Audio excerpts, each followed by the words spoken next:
오늘은 9월을 시작하는 첫 주일로 예수님의 피와 살을 나누는 성찬식을 거행했습니다.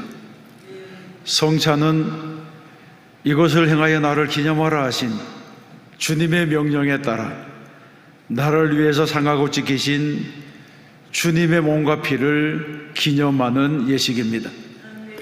그럼에도 불구하고 이 성찬식은 단순한 기념의 의미만이 있는 것은 아닙니다.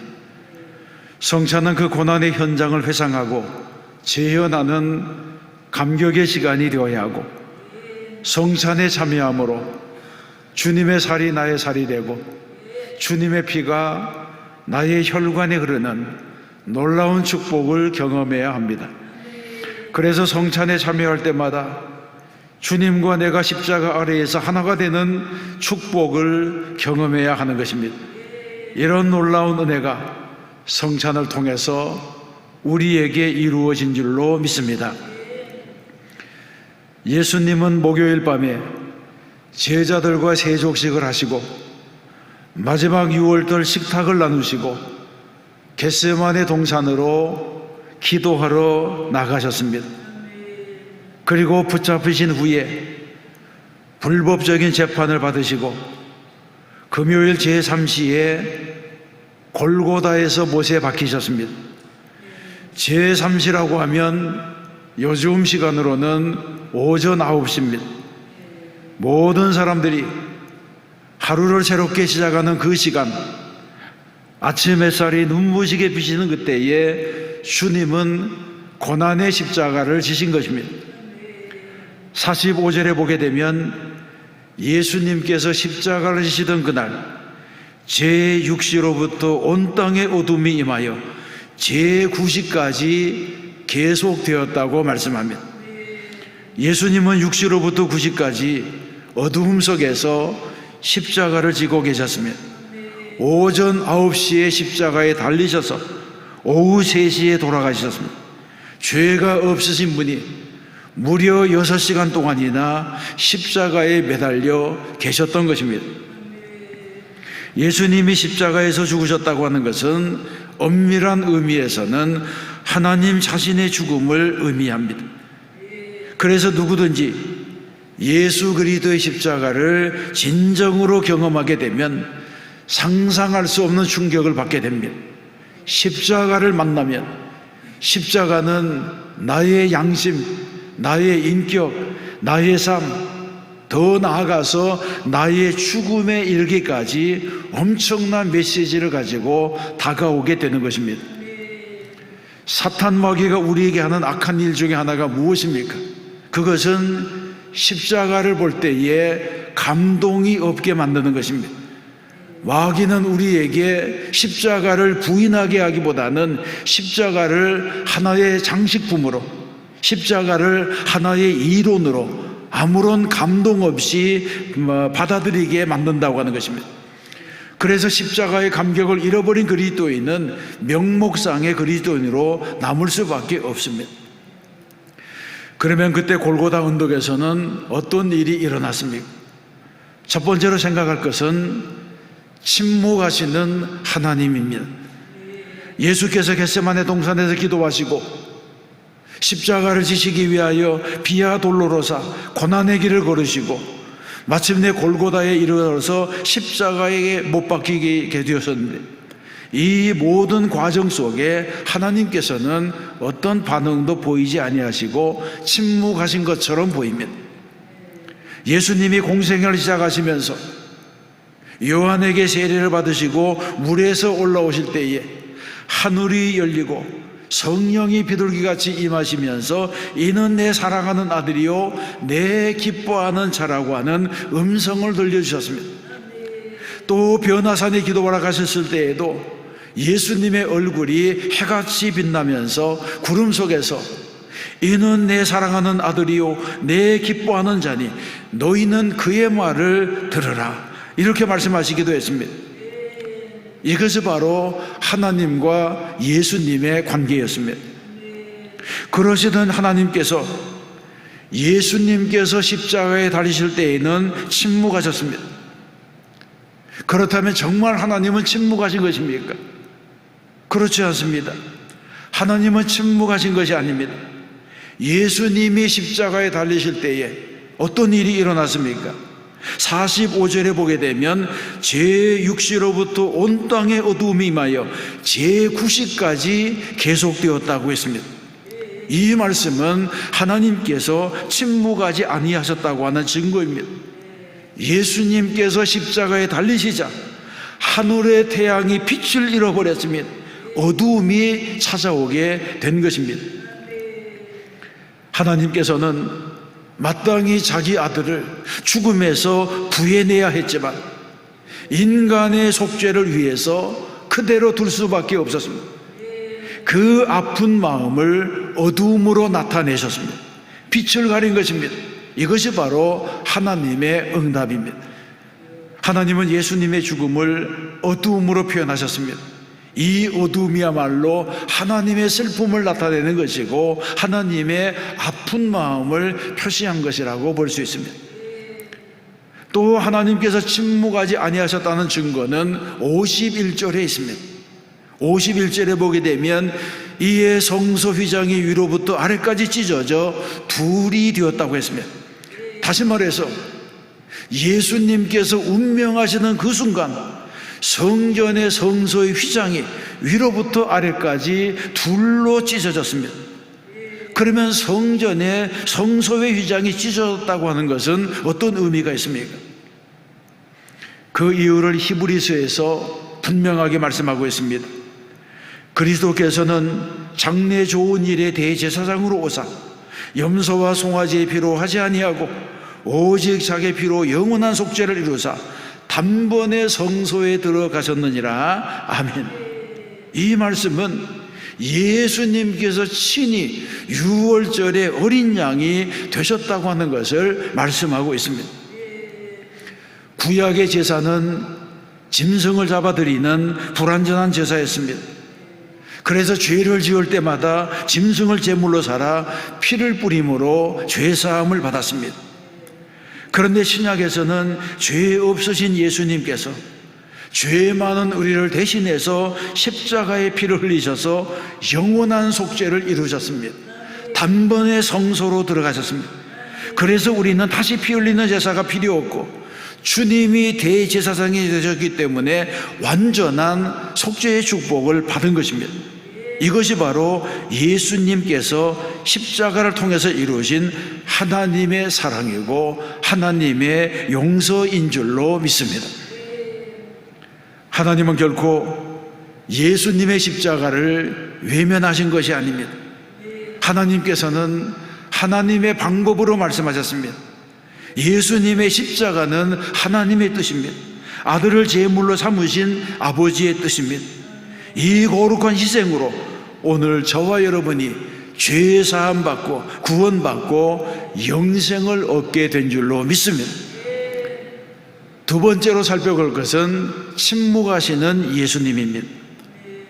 예수님은 십자가를 지실 때에 이사야서에서 말씀하신 것처럼 그가 곤욕을 당하여 괴로울 때에도 그의 입을 열지 아니하였으며 마치 도수장으로 끌려가는 어린 양과 털 깎는 자 앞에 잠잠한 양같이 그의 입을 열지 아니하였도다. 이 예언의 말씀을 그대로 이루셨습니다. 예수님은 불법적인 체포를 당했습니다. 그리고 불법적으로 재판을 받았습니다. 그리고 가혹한 형벌을 받았습니다. 많은 사람들에게 조롱과 모욕을 받으셨습니다. 예수님은 죄가 없으심에도 사형 판결을 받았습니다. 그리고는 무거운 십자가를 지시고 골고다에 이르러서 못 박히게 되신 것입니다. 이런 악조건 속에서 주님은 어떻게 하셨습니까? 주님은 끝까지 침묵하셨습니다. 예수님은 엄청난 고통 중에도 원망과 불평이 없으셨습니다. 분노도 없으셨습니다. 그 고통 속에서 침묵으로 십자가를 지셨습니다. 이것이 바로 예수님의 태도였습니다. 여러분, 우리는 세상을 살아가면서 작은 일에도 흥분하게 됩니다. 누가 나에게 손해를 끼치면 참지 못합니다. 매일매일 인간관계에서 오는 불편함, 분노가 우리의 삶에 얼마나 많이 있습니까? 그러나 죄가 없으신 예수님은 그 엄청난 십자가, 그 엄청난 초롱과 모욕, 그 엄청난 고통을 겪으시면서도 한마디 원망을 하지 아니하셨습니다. 책임을 전가하지도 않으시고 모든 불꽃과 불의를 다 당하셨습니다. 또 예수님을 부인하는 제자들의 모습을 측은한 눈으로 바라만 보셨습니다. 이것이 바로 예수님의 태도였습니다. 예수님도 왜 할 말이 없으셨겠습니까? 예수님도 자신을 비용호할 수 있었고 능력으로 거부할 수도 있었습니다. 그러나 그렇게 하지 않았습니다. 왜 그런 것입니까? 만일 예수님이 그렇게 하셨다면 하나님의 뜻을 이룰 수 없었을 것입니다. 만일 예수님이 십자가를 거부하셨다면 우리의 죄는 오늘도 용서받지 않은 채 그대로 남아 있었을 것입니다. 그렇습니다. 예수님께서 침묵하시며 모든 고통을 짊어지신 유일한 이유는 하나님께 순종하시기 위한 것입니다. 하나님 아버지의 뜻을 이루시기 위한 것입니다. 로마서 5장에서는 이 사실을 분명하게 말씀합니다. 우리가 아직 죄인 되었을 때에 그리스도께서 우리를 위하여 죽으심으로 하나님께서 우리에 대한 자기의 사랑을 확증하셨느니라. 아멘. 예수님은 극심한 고통과 모욕을 참으시면서 우리가 받을 구원을 위하여, 우리의 죄사함을 위하여 모든 것이 합력하여 선을 이루게 하신 것입니다. 세 번째 살펴볼 것은 오늘의 설교의 제목인 부르짖으시는 예수님의 모습입니다. 46절에 보게 되면 제9시쯤에 예수께서 크게 소리질러 이르시되 엘리 엘리 라마 사박다니 하시니 이는 곧 나의 하나님 나의 하나님 어찌하여 나를 버리셨나이까 하는 뜻이라. 이렇게 말씀합니다. 그러면 여러분, 이 부르짖음의 의미는 무엇입니까? 지금까지 잘 참으시던 예수님께서 마지막 순간에 실수하신 것입니까? 그렇지 않습니다. 이 부르짖음 안에는 헤아릴 수 없는 깊은 신비가 있습니다. 예수님의 비명은 단순한 육체적인 고통 때문이 아닙니다. 만일 단순한 육체적인 고통의 비명이라면 십자가에서 이루어진 주님의 거룩한 희생, 속죄의 사역을 모두 가는 불명예가 되고 말 것입니다. 그러면 이 부르짖음의 의미는 무엇입니까? 이 부르짖음은 이 세상의 거대한 죄짐을, 그 거대한 죄짐을 지고 하시는 예수님께서 그 죄짐이 주님의 영혼에 미치는 압박감을 표현한 것입니다. 주님은 이사야 53장에 그가 찔림은 우리의 허물 때문이요 그가 상함은 우리의 죄악 때문이라. 그가 징계를 받음으로 우리가 평화를 누리고 그가 채찍에 맞음으로 우리가 나음을 받았도다. 이 말씀처럼 자신의 죄가 아니라 우리의 죄값을 대신 짊어지시고 사망의 고통을 받으신 것입니다. 주님은 우리의 죄를 담당하시고 우리의 불법을 대신하기 위하여 하나님으로부터 한동안 버려진 자가 되었습니다. 그 죄짐이 무겁고 고통스러웠습니다. 사랑하는 성도 여러분, 십자가는 죽음이 아니라 부활입니다. 십자가는 모든 죄값을 치르시는 사망의 사흘이 지나 부활의 아침으로 나아가는 과정입니다. 주님의 부르짖음은 우리의 죄가 얼마나 무겁고 더러운 것인지를 알게 하시는 외침이라고 할 수 있습니다.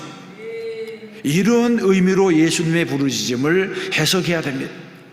예수님께서 나의 하나님 나의 하나님 어찌하여 나를 버리셨나이까 했을 때에 이 부르짖음은 원망이나 불평이 아닙니다.